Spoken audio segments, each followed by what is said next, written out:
Gusto na sa ito mga prinsip. Kuan ba? Na Bisaya. Niyan na sa Manila. Baligya siya og Pasayan.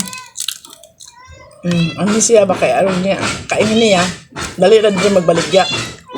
Dali ra mahalin kay kanay may tao. Una niyang customer mga prinsip mo ani. Ingon siya, Pasayan, Pasayan. Ingon din ng customer. Masarap ba yan? Sabi lang. Sabi ng Bisaya. Depende na ay sinarap na ay sinikop. Ako siya mahalin eh, kaya di man siya masabtan. At doon po siya sa customer ng Berto mong prinsip. Ano po siya? Pasayan, Pasayan. Dahil ng customer ng Berto. Malaki ba yan? Depende, na ay laki, na apoy ba eh.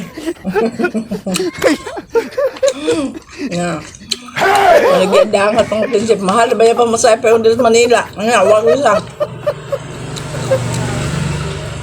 Wag siya in town. Kahalin eh.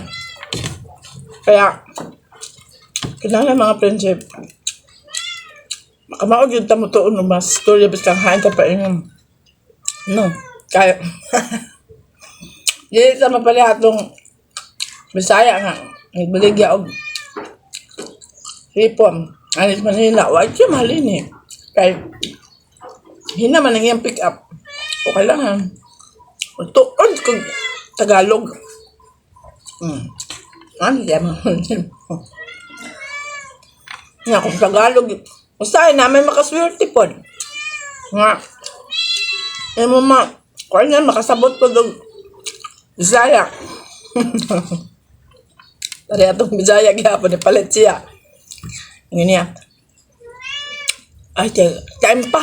Palit kong dagom. Time pa. Manila na raban niyo. So, kanahalan ta. Makamaot ang Tagalog. Kala niya mga prinsip. Mo ni swerte. Mo kung makaswerte kag ingani. Magi swerte mo. Pagpalit niya siya. Tao po. Sabi niya, ano yun? Sakay pa Tagalog aning dagom. Sabi niya, ay, pabili ng dagim. Sabi nung tindera. Ano sa'yo? Dagki, gagmi. O, diba? Yung mga prinsip lang. Kasi nabuhay sila. Kaya, swerte-swerte yan lang dito sa Manila. Kaya, kailangan. Wow, yes! Maulan yung atong istorya kayo.